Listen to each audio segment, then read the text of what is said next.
Manchester United's 2-0 win over FCSB wasn't just about the result. It was a glimpse into the tactical thinking of their manager, Ruben Amorim. His decisions on the day gave us a real insight into how he plans to shape the team for the future. Amorim made several clever tweaks to the lineup and formations, showing that he's ready to adapt and experiment to get the best out of his squad. Let's dive into his key tactics in this match and what they mean for United moving forward. One of the most interesting decisions Amorim made was to start Kobbie Mainoo in a more advanced position than usual. The young midfielder, typically known for his defensive work in midfield, was given more freedom to push forward. This move paid off almost immediately. Mainoo scored his first goal of the season, a moment he'll surely remember, especially since his last goal came in United's FA Cup final win last year. By placing Mainoo higher up the pitch, Amorim showed he was willing to experiment and give players the chance to play in different roles. Mainoo took full advantage of this opportunity, demonstrating that he has the potential to thrive in a more attacking position. His goal was a reward for Amorim's faith in him, and it may signal more chances for Mainoo to play in this role as the season progresses. Another smart tactical move from Amorim was the role given to Bruno Fernandes. Known for his attacking play and as United's primary creator, Fernandes was asked to drop deeper into a number 8 role.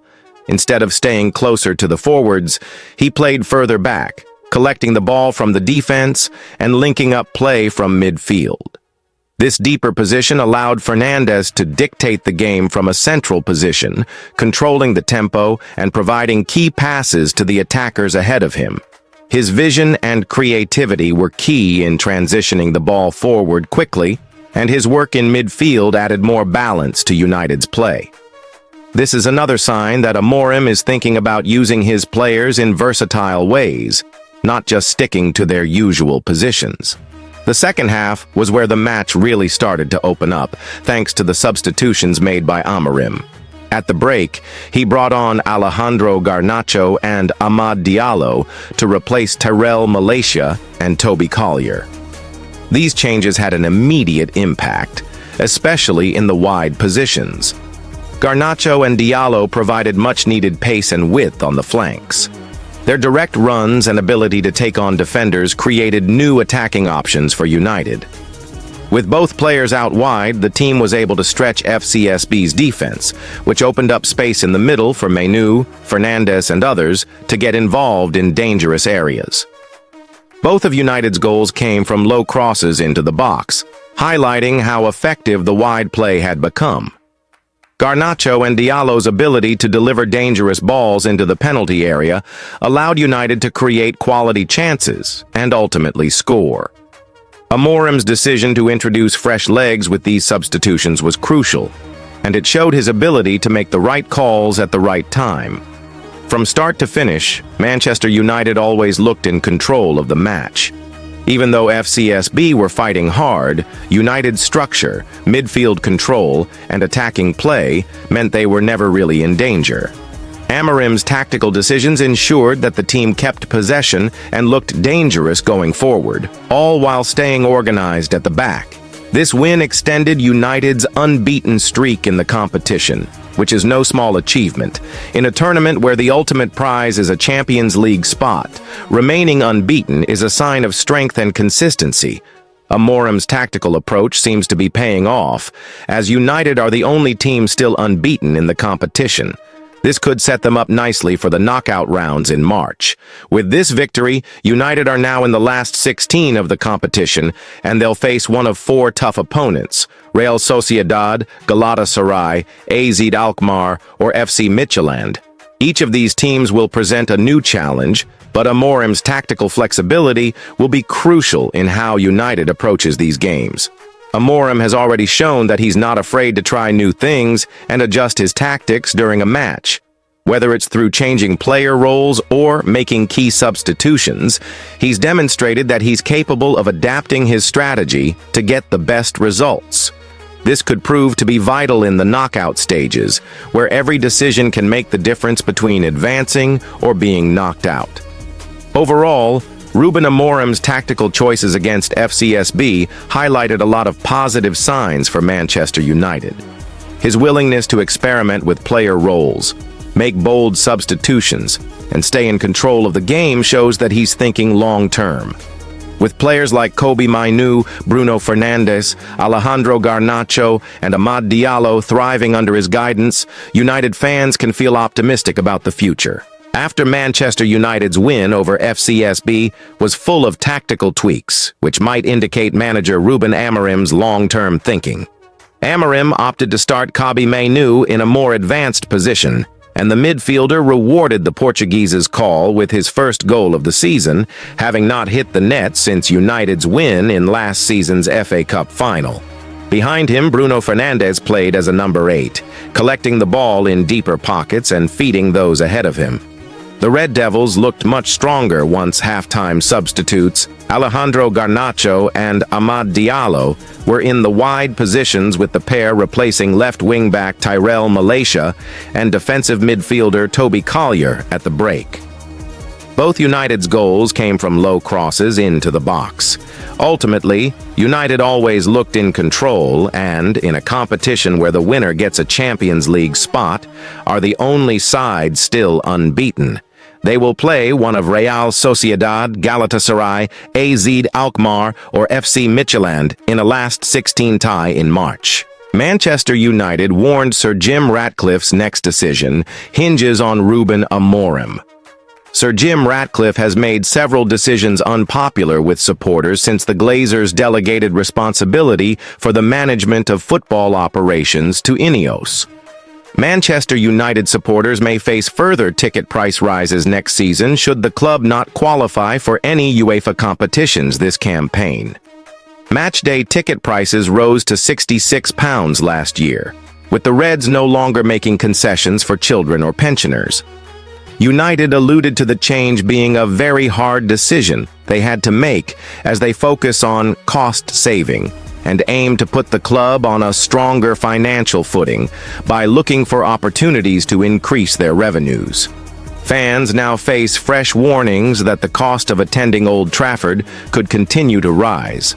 The results Ruben Amorim's team achieves on the pitch over the coming months may also impact any upcoming raises that hit the pockets of supporters. Speaking to Men's Sport as Bet Ideas ambassador, football finance expert at Sheffield Hallam University, Dr. Dan Plumley said, "The new ticket prices won't shift the needle too much in terms of making a massive jump in revenue for Manchester United, certainly when we are talking about a club that is tracking at around £600 to £700 million in revenue. They are still in that elite club bracket despite on-field performance. So it won't shift the needle too much, but it does move it, which is an important consideration. If you can get a little bit more out of everything, you are squeezing that margin, and there are a lot of clubs going down that road." The argument from the clubs is that unless we build a new stadium, and United are looking at that, we have a set number of seats. If we charge a little more for those seats, we make a bit extra. That is the aspect from the club, but the tricky thing is the fans, and we are in a cost of living crisis. There are challenges with ticket prices, and it is a significant expense. The reality, especially for a club like Manchester United, is that if somebody chooses not to take up that seat, somebody else will fill it, which is the ruthless thing. It hurts the fans, but if one person chooses not to go, someone else will. Raising ticket prices is always going to be an option that clubs look to do. Even if it is fine margins, it is always there, and it is not going away. There's a chance that could happen if United don't reach Europe. But there is a limit that clubs will know internally where they will want to go to, because it could blow up in their face. If you have not got European football, ticket price increases will be considered to make up some of the shortfall, as will looking for new sponsorship partnerships. Manchester United's decision to increase ticket prices and the ongoing debate surrounding the club's financial strategy reflect the broader pressures on football clubs as they try to balance profitability with fan loyalty. The financial landscape for major clubs has shifted in recent years, with factors such as the COVID-19 pandemic, the cost of living crisis, and heightened competition for European spots pushing many clubs to adopt revenue-generating measures that might not be popular among supporters. Rising ticket prices are one of the most direct ways clubs can increase their income, especially for large and high-demand clubs like Manchester United. While £66 for a matchday ticket at Old Trafford is already on the higher end of the spectrum compared to many Premier League clubs, the reality is that clubs of United's stature have limited options for generating revenue through traditional means, given that they are already operating in a market with relatively high commercial revenue. These increases could be a result of not just poor on-field performance, but also the looming uncertainty over the club's future. With no guaranteed spot in Europe next season, United faces the prospect of losing out on the significant financial rewards associated with participation in the Champions League, Europa League, or Conference League. However, the club's owners, including Sir Jim Ratcliffe's Ineos Group, seem keenly aware of the delicate balancing act they must perform. While commercial revenue from sponsorships, merchandising, and broadcasting deals continues to be strong, it cannot entirely cover the loss of revenue from European competition. Ticket prices, then, are one of the few ways to plug this financial gap. As Dr. Plumley points out, even small increases in ticket prices can help improve margins in an era where clubs are looking at every possible way to increase profitability. But there are clear risks involved in this strategy, especially for a club with the global fan base of Manchester United. The club's historical standing as one of the most successful and widely supported football teams globally means that there will always be demand for tickets to see them play. However, raising ticket prices at a time when many supporters are already grappling with economic difficulties is a tough pill to swallow. United fans are well aware that even if they choose not to attend a match due to the rising costs, someone else, perhaps from a more affluent demographic or international tourists, will fill their place. This dynamic makes it even more challenging for the club to align its commercial goals with fan satisfaction. In light of this, the appointment of a new manager is even more significant. Ruben Amorim, a highly regarded young manager in European football, could have a significant impact on the club's financial situation, especially if he can lead United to European competition in the coming seasons. With Amorim's tactical acumen and potential to rejuvenate the squad, the club could find itself back in the top tier of European football, which would drastically improve the club's revenue from UCL and UEL participation. The hope is that the club's fortunes on the pitch will turn around and lead to increased success both domestically and abroad. However, this depends heavily on Amorim's ability to achieve results on the field, particularly in the Premier League. On top of ticket price hikes, the club is also likely to explore additional sponsorship deals to bolster its finances. Manchester United's brand is still one of the most powerful in world football, and even in the absence of consistent success on the pitch, corporate sponsors are eager to associate with the club. As such, there could be further commercial ventures aimed at diversifying United's income streams. The Glazers and Sir Jim Ratcliffe will have to weigh these options carefully to ensure the long-term financial health of the club, while also maintaining a positive relationship with supporters. In conclusion, the combination of rising ticket prices, the potential hiring of Ruben Amorim, and the continued need for strategic revenue generation highlights the complex financial landscape that Manchester United faces. The club's next few decisions, both on and off the pitch, could determine the long-term trajectory of its financial stability and its relationship with a loyal but increasingly frustrated fan base.